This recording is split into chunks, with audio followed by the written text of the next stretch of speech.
नमस्कार, हरिभूमि टीवी पर आपका स्वागत है। हम लगातार आपको अपडेट कर रहे हैं हरियाणा में नगर निकाय चुनाव को लेकर। वोटिंग की गिनती चली हुई है। सोनीपत, उकलाना, सांपला, धारूहेड़ा इनके रिजल्ट आ चुके हैं।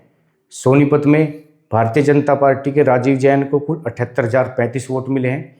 कांग्रेस के कमल दीवान को 54,788 वोट मिले हैं। इस प्रकार भारतीय जनता पार्टी ने राजीव जैन ने 23,247 वोट से नगर निगम मेयर की कुर्सी पर कब्जा कर लिया है सोनीपत में। उकलाना में निर्दलीय रीमा सोनी है, 2,086 वोट से उन्होंने भारतीय जनता पार्टी के कैंडिडेट को हराया। सांपला में परवीन कोच हैं भाजपा के प्रत्याशी, उन्होंने निर्दलीय को हराया है 687 वोट से। इसी तरह धारूहेड़ा में फिर जो है भाजपा चमकी है, सत्यनारायण जांगड़ा हैं, उन्होंने 6,236 वोट से अपने जो निकटतम प्रतिद्वंदी थे उनको हराया है। फिलहाल अंबाला और पंचकुला की गिनती चली हुई है। पंचकुला में थोड़ा हंगामा हुआ है। सुधा भारद्वाज ने वोटिंग में गिनती में गड़बड़ी का आरोप लगाया है। अभी तक जो जितने भी रिजल्ट आए हैं सोनीपत, उकलाना, सांपला, धारूहेड़ा सभी को लेकर भारतीय जनता पार्टी के हरियाणा के मीडिया सह प्रभारी है शमशेर खरक जी से बातचीत करेंगे। उनका क्या कहना है भारतीय जनता पार्टी की जीत पर। हमारे साथ है शमशेर खरक जी, हरियाणा भाजपा के सह मीडिया प्रभारी। नगर निकाय चुनाव को लेकर बातचीत करेंगे। 3-4 जगहों के रिजल्ट आ चुके हैं। सोनीपत में भाजपा के राजीव जैन को बड़ी जीत मिली है। करीब 23,247 वोट से उन्होंने कांग्रेस के कमल दीवान को हराया है। ऐसे ही धारूहेड़ा में सत्यनारायण जांगड़ा को जीत मिली है। सांपला में परवीन कोच जो भाजपा के प्रत्याशी थे उन्हें जीत हासिल हुई है। एक उकलाना है जहां रीमा सोनी है जो निर्दलीय जिन्होंने जीत हासिल की है। तो शमशेर जी, भाजपा लगातार बढ़त बनाई हुआ है, अभी काउंटिंग चली हुई है। अंबाला और पंचकुला की काउंटिंग अभी रहती है, रिजल्ट नहीं आया अभी। तो जैसे सोनीपत में नगर निगम मेयर का चुनाव था, राजीव जैन को बहुत बड़ी जीत मिली है, 23,000 से ज़्यादा वोटों से वो जीते हैं। तो ये कैसे देखते हैं आप, क्योंकि वहाँ पे ना 50,000 के आसपास वोट कांग्रेस भी लेके गई है। ऐसे मनोज जी, सबसे पहले तो आपके जितने दर्शक हैं उनको मैं नमस्कार करता हूं, और भारतीय जनता पार्टी के जो कार्यकर्ता जिन्होंने इन चुनाव में जी जान लगा के भारतीय जनता पार्टी के प्रत्याशियों को जिताया है, और चाहे वो सोनीपत की जनता हो, चाहे अम्बाला की जनता, चाहे पंचकुला की, और दूसरे जो नगर पालिका और नगर परिषद के जो चुनाव हुए हैं, मैं सभी का धन्यवाद करता हूं। सबसे बड़ी बात यह कि शांतिपूर्ण तरीके से हुआ और भारतीय जनता पार्टी को एक बड़ी जीत मिली। जैसे सोनीपत की अगर हम बात कर रहे हैं अभी, तो ऐसे क्या कारण हैं बने हैं पार्टी की तरफ से या वहाँ की जनता की तरफ से कि राजीव जैन को दोबारा बड़ी जीत दिलवाई है सोनीपत की जनता ने? ये विकास कार्यों का असर है या भाजपा की नीति है या कांग्रेस कमजोर है? देखो, सबसे बड़ी बात तो ये कि केंद्रीय नेतृत्व है भारतीय जनता पार्टी का, माननीय मोदी जी के नेतृत्व में जिस प्रकार से पूरे भारत में विकास हो रहा है, तो उसे हरियाणा भी अछूता नहीं है। और फिर हरियाणा में नायब सैनी जी की जो सरकार है वो आम जनमानस का पूरा ध्यान रखे हुए, उससे पहले माननीय मनोहर लाल जी ने हरियाणा में एक जागरूकता पैदा की, एक पारदर्शिता पैदा करी, एक विश्वास लोगों के अंदर जताया, एक एजुकेशन से संबंधित युवाओं को ये भरोसा दिलाया कि यदि आप आगे बढ़ोगे तो आप आगे बढ़ोगे। तो इन सब चीज़ों को देखते हुए कि हरियाणा की जनता भारतीय जनता पार्टी को लगातार तीसरी बार सरकार आई है, और इसी प्रकार से जो स्थानीय निकाय चुनाव हैं उनमें भारतीय जनता पार्टी का सहयोग कर रही है। जैसे सोनीपत में ना हम गए भी हैं, काफ़ी बार घूमे भी हैं वहाँ पे, तो वहाँ ना विकास का तो बहुत ज़्यादा मॉडल नहीं लगता है, सड़कें टूटी हुई हैं। ऐसे कुछ कारण बताओ, ये ऐसे क्या कारण रहे हैं? ये भाजपा की तरफ से, ये कैडर वोट से वो जीतते हैं, क्योंकि विकास तो वहाँ कोई ज़्यादा से दिख नहीं रहा है। नहीं, विकास वहाँ पे खूब हुआ है। वहाँ पे कितने स्टेट हाईवे निकले हैं, कितने बहुत सी जो क्या बोलते हैं उसको, पानी की व्यवस्था की गई है। वहाँ पे जो सीवरेज को नए तरीके से अभी चल रहा है काम, और जो भी स्थानीय जो समस्याएं हैं उनको ध्यान में रखते हुए लगातार काम चल रहा है। यानी कि आपका कहने का मतलब ये है कि सोनीपत में विकास हुआ है, इसीलिए वहाँ की जनता ने भाजपा को दोबारा जिताया। दूसरा मैं ये कहना चाहता हूँ कि हमारे जो प्रदेश अध्यक्ष हैं मोहनलाल बड़ोली जी, वो सोनीपत से बिलोंग करते हैं। थोड़े से मार्जिन से वो लोकसभा में रह गए थे, और सोनीपत की जनता को पता है कि भारतीय जनता पार्टी के कार्यकाल में जो विकास हुआ है उससे पहले कभी नहीं हुआ। तो इसलिए सोनीपत की जनता भारतीय जनता पार्टी के साथ है। और दूसरा मैं एक और पहलू पे आपको ध्यान दिलाना चाहता हूँ कि सोनीपत के जो प्रत्याशी रहे हैं, जो वहाँ के जिलाध्यक्ष हैं, क्योंकि सोनीपत में कांग्रेस के पास कोई कैंडिडेट ही नहीं था। जो वहाँ के जो जिलाध्यक्ष है, शहरी जिलाध्यक्ष है कमल दीवान जी। ऐसा तो अम्बाड़ा में भी ऐसा ही हुआ है। तो अम्बाड़ा में और उसके बाद मैं तो कहता हूँ पंचकुला में भी ऐसे ही हुआ है कि वहाँ के जो मीडिया का जो काम संजीव जी देखते हैं कांग्रेस का, तो उन्होंने अपनी पत्नी को टिकट दिलवाया। सोनीपत में जिलाध्यक्ष ने स्वयं टिकट ले लिया। और इसी प्रकार से रेवाड़ी में वहाँ के जो प्रवीण चौधरी जिलाध्यक्ष हैं शहरी के, उन्होंने अपनी पत्नी को निहारिका चौधरी को दिलवाया। तो कांग्रेस के पास कैंडिडेट ही नहीं है, वो अपने परिवार में ही सिमट के रह गई है। अच्छा, अभी अम्बाड़ा और पंचकुला की गिनती रह रही है अभी, तो वहाँ पे क्या अनुमान है आपका? क्योंकि लगातार तो अम्बाड़ा में भी और पंचकुला में भी अम्बाड़ा से अक्षिता जैन आगे चल रही है और श्यामलाल बंसल जो हैं पंचकुला से वो भी आगे चल रहे हैं। वो एक अच्छे मार्जिन से दोनों सीट भारतीय जनता पार्टी जीत रही है और इसमें कोई किसी प्रकार का सेंसर नहीं रहना चाहिए कि भारतीय जनता पार्टी एक उकलाना को छोड़ के अभी सभी 6 जगह हमारे, चाहे वो नगर पालिका है, चाहे नगर परिषद है, चाहे नगर निगम है, हम अच्छे मार्जिन से जीत रहे। अच्छा, यहाँ जैसे सांपला नगर पालिका थी, इसमें तो भाजपा के कार्यकर्ताओं में ना काफ़ी गुस्सा भी था कि 2 दिन पहले प्रवीण कोच को भाजपा में शामिल कर लिया, उसी को टिकट दे दी। फिर भी प्रवीण कोच की जीत हुई है, तो ये कहीं ना कहीं पार्टी की ही जीत मानते हैं इसको, जो पार्टी का कैडर का वोट है वही मिला है उनको। देखो, भारतीय जनता पार्टी कार्यकर्ताओं पर आधारित पार्टी है। यहाँ बड़े से बड़ा कार्यकर्ता, चाहे माननीय मोदी जी हो, माननीय मनोहर लाल जी हो, माननीय अरविंद अपने नायब सैनी जी हो, सब अपने आप को कार्यकर्ता मानते हैं।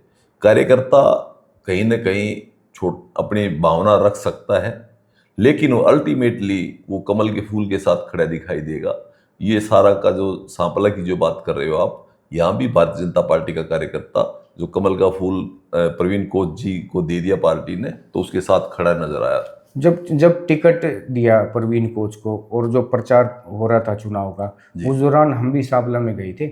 उस टाइम तो लग रहा था कि भाजपा कार्यकर्ताओं में गुस्सा है कि भाई प्रवीण को टिकट क्यों दे दिया है, नए नए हैं, कांग्रेस से आए हैं, टिकट दे दिया है। लेकिन अब जैसे रिजल्ट आया है तो इससे नहीं लगता कि वहाँ के जो पार्टी के वोट थे या जो कार्यकर्ता थे उनमें गुस्सा है, ऐसा लग नहीं रहा है। देखो, भारतीय जनता पार्टी और कांग्रेस में एक अलग अलग सोच की पार्टियां हैं। भारतीय जनता पार्टी में असहमति हो सकती है, अपनी बात रख भी सकते हैं, लेकिन वो लास्ट में जाके भारतीय जनता पार्टी के हर कार्यकर्ता को कमल का फूल दिखाई देता है। जबकि कांग्रेस में पहली बात तो वो हिम्मत ही नहीं कर पाते चुनाव। कांग्रेस में तो ये तो हुड्डा का बिल्कुल अपना गढ़ भी रहा है सांपला, इसमें वो उन्होंने प्रत्याशी नहीं उतारा। नहीं, इसमें आप ये नहीं कह सकते उन्होंने प्रत्याशी नहीं उतारा। उन्होंने कहा कि जहां भारतीय, स्वयं में भूपेंद्र सिंह हुड्डा ने प्रेस कॉन्फ्रेंस करके ये कहा कि जहां भारतीय जनता पार्टी का कैंडिडेट को जो भी हराएगा, निर्दलीय कैंडिडेट हराएगा, हम उसका समर्थन करेंगे। जैसे उकलाना में हुआ है। उकलाना में तो मैं यूँ कह रहा हूँ कि उकलाना में तो INLD भी, जो कांग्रेस की B टीम है, उसने भी उसका सहयोग किया। जो दूसरी पार्टी सभी एक तरफा होगी, फिर भी भारतीय जनता पार्टी की कैंडिडेट ने बड़ा अच्छा मुकाबले के साथ इलेक्शन लड़ा। क्योंकि हम वहाँ पे पार्षद का चुनाव हमने नहीं लड़ा था, वहाँ पे सिंबल पे केवल चेयरमैन का था। इसी तरह से दारूहेड़ा में भी केवल चेयरमैन का था, और वहाँ अपने अजय जांगड़ा जी जीत गए। और नगर निगम में तीनों में हम सिंबल पर भी लड़े, पार्षद भी सिंबल पर लड़े, तो वहाँ हमारा अच्छा मजबूती के साथ। उकलाना में हार के कारण क्या हो सकते हैं भाजपा के? मैं तो वहाँ हमने बात की थी उकलाना में भी, तो वहाँ ये कह रहे थे कि जो टिकट दिया गया है ना जिसको भाजपा का, तो उसका कोई ना रसूख या कोई ऐसा बड़ा जन आधार नहीं है, लोगों से मिलना जुलना, यानी कि जनता के बीच में रहने वाली वो नेता नहीं चुनी है इस बार भाजपा ने टिकट के लिए। इसमें में संगठन के कार्यकर्ता को टिकट दिया गया और संगठन ने ही सोच विचार के टिकट दी, और संगठन ही इस पे समीक्षा करेगा, तो कहाँ चूक रह गई। और भारतीय जनता पार्टी कोई भी, चाहे वो जीत का हो चाहे वो हार का हो, हर कार्य की समीक्षा करती है और आगे उसको दुरुस्त करने का काम करती है। और दारूहेड़ा में जैसे सत्यनारायण जांगड़ा जीतते हैं, अजय जांगड़ा जी, तो ये किसका प्रभाव वहाँ देखते हैं आप? रविंद्रजीत का है? नहीं, उसी हिसाब से या भारतीय जनता पार्टी एक बहुत विशाल, पूरी दुनिया की विशाल पार्टी है। यहाँ पे हर आदमी कमल के फूल को, चाहे कार्यकर्ता को कितना ही बड़ा नेता हो, वो कमल के फूल से बड़ा नहीं हो सकता।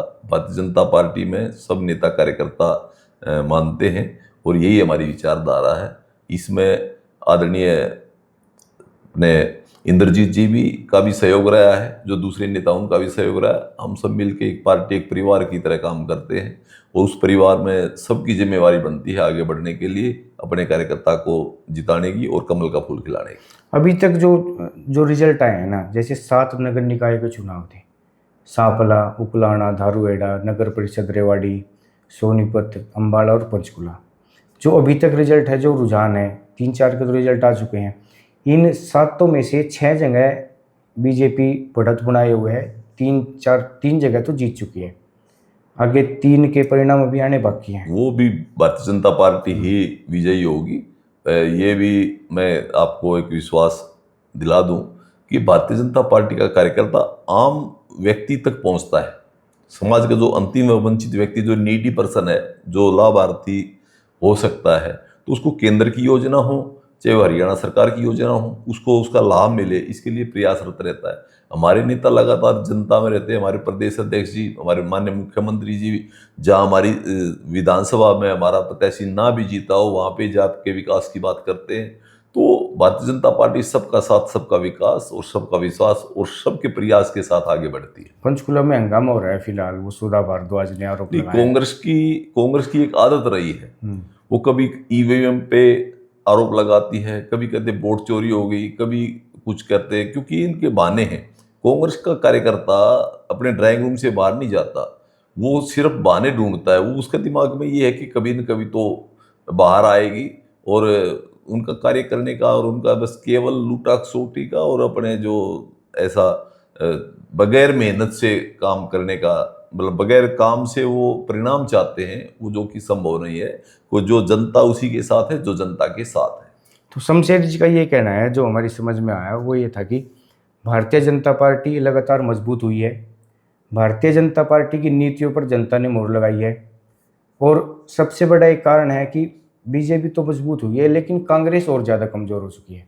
देखो, कांग्रेस जब से भूपेंद्र सिंह हुड्डा पहली बार जब सीएम बने, उस टाइम पे 67 के करीब विधानसभा में इनके विधायक थे। उसके बाद हर बार कांग्रेस डाउन होती चली गई है, चाहे वो एमपी के चुनाव में हो, चाहे वो एमएलए के चुनाव में हो, चाहे वो स्थानीय निकाय के चुनाव में हो। और अविश्वास पैदा हुआ कांग्रेस के कार्यकर्ताओं में, चाहे शैलजा जी के और अशोक तंवर जी के टाइम पे संगठन ना बना, अब संगठन बन गया तो इस पे भी बहुत खिंचाई रहती है। इन लोगों की निजी सेनाएं हैं, चाहे वो भूपेंद्र हुड्डा जी की अपनी सेना है, और उधर रणदीप सुरजेवाला जी की अपनी सेना है, शैलजा जी की अपनी गुटों में बटी हुई है कांग्रेस। वो कांग्रेस गुटों में बटी हुई है। वो एक मिलन के काफी प्रयास करते हैं राहुल जी, लेकिन उनका हाथ मिलवा देते हैं, लेकिन दिल उनका नहीं मिल पाता। बहुत बहुत धन्यवाद। नमस्कार।